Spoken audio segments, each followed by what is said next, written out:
Good morning all of you. Bindeshwari classes में आप सभी लोगों का स्वागत है।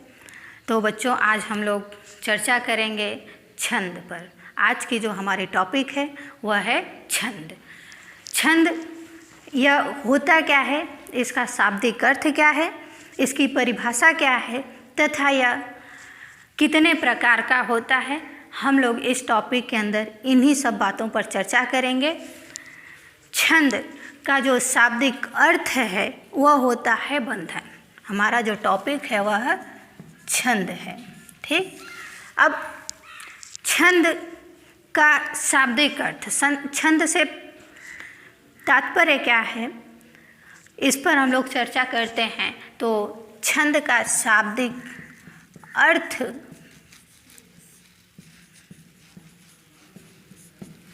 बंधन होता है। छंद का शाब्दिक अर्थ बंधन होता है। तो अब आप लोगों के मन में यह सवाल उठा होगा कि यह बंधन है क्या। तो कुछ शब्द हैं, कुछ वर्ण हैं, कुछ चीज़ें ऐसी हैं जिनको ध्यान में रखा जाता है और उनके हिसाब से ही छंद की रचना की जाती है। अगर वह आगे पीछे ऊपर नीचे हो जाते हैं तो छंद की रचना नहीं हो पाती है, तब उसे हम छंद दोष कहते हैं। तो छंद की परिभाषा क्या है, सबसे पहले इसको हम लोग देखते हैं। तो छंद की जो परिभाषा है वह इस प्रकार है, ऐसी रचना। छंद की परिभाषा है ऐसी रचना जिसमें वर्ण, मात्रा, यति, गति, तुक, चरण और गण आदि नियमों को ध्यान में रखकर शब्द योजना बनाई जाए, उसे हम छंद कहते हैं। परिभाषा क्या है कि ऐसी रचना जिसमें वर्ण, मात्रा, यति, गति, तुक,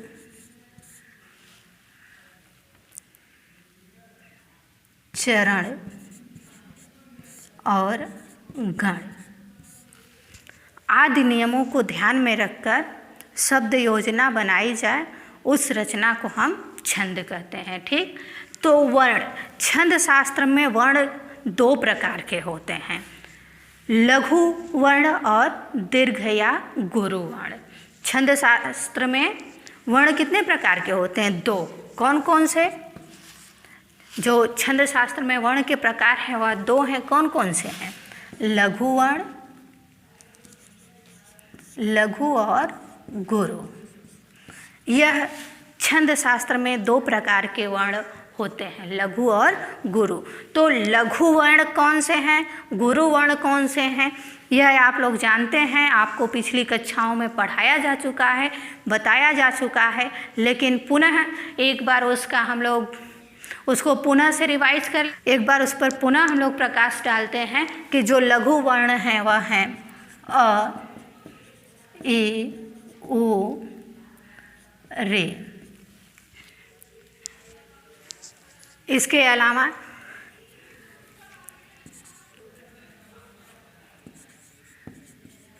चंद्र बिंदु, इनको हम लघु वर्ण कहते हैं। और इस लघु वर्ण का जो संकेत होता है, जो चिन्ह होता है वह यह है। यह क्या है? यह लघु वर्ण का संकेत है, चिन्ह है। जब हम मात्राओं की गणना करते हैं तो जहाँ पर लघु वर्णों की मात्रा होती है वहाँ पर हम इस चिन्ह का प्रयोग करते हैं और इस चिन्ह के माध्यम से यह स्पष्ट हो जाता है कि इस वर्ण पर लघु की मात्रा है। अब जो गुरु वर्ण है वह कौन कौन से हैं? गुरु वर्ण। तो गुरु वर्ण हैं आ, ई, उ, ए, ऐ, ओ, औ, अंग, अ। यह जो वर्ण है यह गुरु वर्ण है। कौन कौन से? आ, ई, उ, ए, ऐ, ओ, औ, अंग और अह। और इसका संकेत क्या होता है? इसका संकेत होता है यह ऐस। यह गुरु वर्ण का संकेत है। जब हम किसी भी काव्य रचना में मात्राओं की गणना करेंगे तो अगर उस काव्य रचना में गुरु वर्णों की मात्रा लगी हुई है तो उसको हम इस संकेत से प्रदर्शित करते हैं। ठीक, तो यह तो हो गया हम लोगों हमारा जो है वर्ण कि वर्ण क्या होते हैं। वर्ण दो प्रकार के होते हैं, लघु और गुरु। इनका संकेत क्या है यह भी आपको बता दिया गया। अब इसके बाद मात्रा। मात्रा क्या है? मात्रा, जब हम किसी भी वर्ण को उच्चारित करते हैं तो उसके उच्चारण में जो समय लगता है, जो समय लगता है उसे हम क्या कहते हैं? मात्रा कहते हैं। ठीक, तो जो लघु वर्ण हैं इनके उच्चारण में एक मात्रा का समय तथा जो गुरु वर्ण हैं इनके उच्चारण में 2 मात्रा का समय लगता है। अब इसके बाद यति क्या है? तो जब हम किसी भी काव्य रचना को, किसी भी काव्य पंक्तियों को पढ़ते हैं तो जो हमारे पढ़ते समय, जब हम उसको पढ़ते हैं तो पढ़ते समय जब हम सांस लेते हैं या फिर थोड़ा रुकते हैं या जो ठहराव होता है उस ठहराव को ही, उस रुकने की प्रक्रिया को ही हम क्या कहते हैं? यति कहते हैं। हम नहीं कहते हैं, यह छंद शास्त्र में कहा जाता है। ठीक है, गति। गति क्या है? जब हम किसी काव्य पंक्तियों को पढ़ते हैं तो पढ़ते समय जो उसका लय होता है, जो उसका प्रवाह होता है, जो उतार होता है, चढ़ाव होता है, उसे हम गति कहते हैं। तुक, जब काव्य पंक्तियों को पढ़ा जाता है तो जब समान वर्णों की आवृत्ति होती है तो उसे हम तुक कहते हैं। जैसे कि राम, श्याम। अब यहाँ पे हम देख रहे हैं कि जो राम है और श्याम है, जब हम इसको पढ़ते हैं, जब इसका उच्चारण होता है तो इस शब्द के अंत में, राम शब्द के अंत में क्या है? म आ रहा है और श्याम शब्द के अंत में भी म आ रहा है। दोनों ध्वनियाँ क्या हैं? समान है, इसलिए इसे हम कहेंगे कि यह तुक है। अब चरण क्या होते हैं? तो चरण जो है वह किसी भी काव्य पंक्ति में जो छंद होते हैं वह कई प्रायः जो है कि 4 भागों में विभक्त होते हैं और उन प्रत्येक भाग को हम चरण या फिर पद कहते हैं। छंद प्रायः 4 भाग में विभक्त होते हैं और प्रत्येक भाग को, यानी कि जो उसका 1/4 चौथाई भाग है, उस चौथाई भाग को हम पद या चरण कहते हैं। गण या जो है लघु और गुरु के क्रम में रख करके जो वर्ण है, 3 वर्णों का एक समूह बनाया जाता है, उस 3 वर्णों के समूह को ही गण कहते हैं। ठीक है, तो यह जो गण हैं यह काव्य शास्त्र में इनकी संख्या 8 है। गण कितने होते हैं? 8 होते हैं।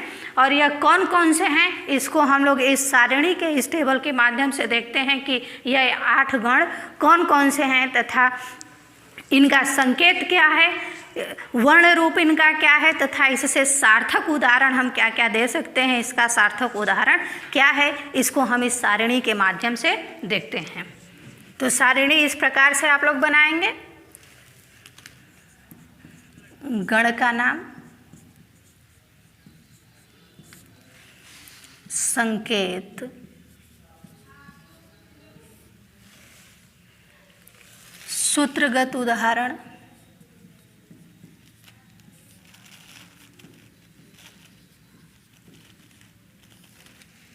सार्थक उदाहरण।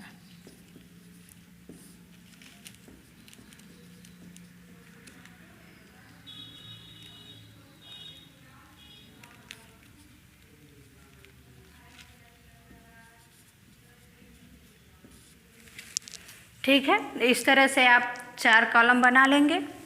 पहले कॉलम में आप लिखेंगे गण का नाम, दूसरे में संकेत, तीसरे में सूत्रगत उदाहरण और चौथे में सार्थक उदाहरण। ठीक है, या इस तरह से आप कॉलम बनाएंगे।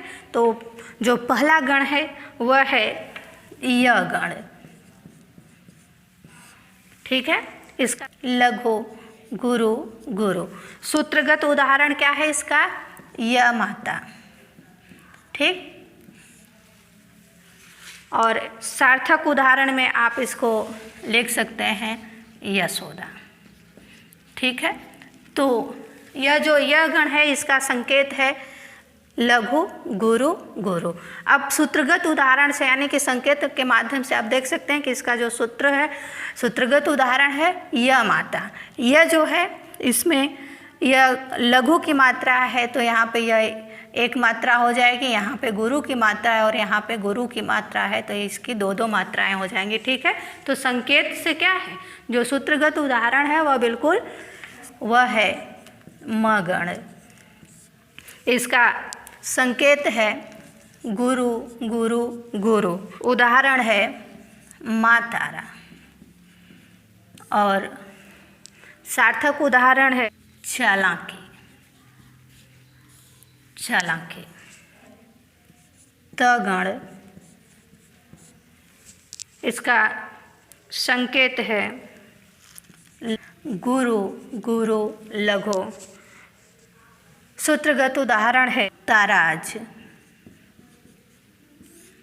और सार्थक उदाहरण है तालाब।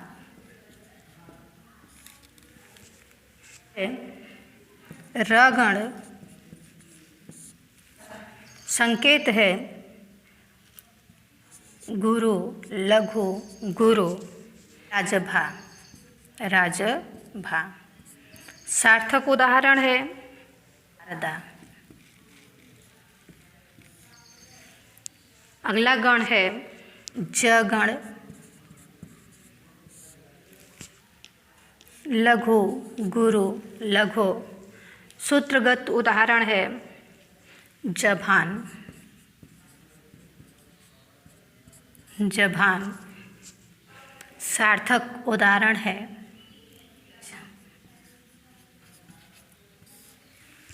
अगला गण है भगण। संकेत है गुरु लघु लघु।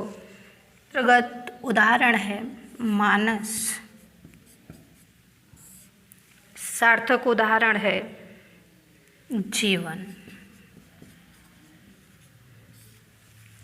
अगला गण है नगण। संकेत है लघु लघु लघु। सूत्रगत उदाहरण नस्ल। सार्थक उदाहरण कमल। अगला संकेत है सगण। संकेत है लघु लघु गुरु। सूत्रगत उदाहरण है सलगा। तथा सार्थक उदाहरण है कविता। तो यह हैं 8 गण। य गण, म गण, त गण, र गण, ज गण, भ गण, न गण और स गण। ठीक। यह आपके छंद शास्त्र में 8 गण हैं। इस तरह से आप देख रहे हैं कि यह 8 गण हैं। इसको बता दिया गया है, आप लोग इसको अपनी कॉपी में नोट कर चुके होंगे। तो अब जो हमारी अगली टॉपिक है वह है मात्रिक छंद के प्रकार, कि मात्रिक छंद कितने प्रकार के होते हैं। तो काव्य शास्त्र में मात्रिक छंद अनेक प्रकार के होते हैं, लेकिन हम लोग जो हमारा सिलेबस है, ख़ास तौर पे जो 9 से लेकर के 12वीं तक की जो हमारा सिलेबस है, उस सिलेबस को ध्यान में रख करके ही मात्रिक छंदों को पढ़ेंगे। तो 9वीं से लेकर के 12वीं तक के जो हमारे छंद हैं, मात्रिक छंद हैं, उन्हीं को हम इस क्लास में अध्ययन करेंगे।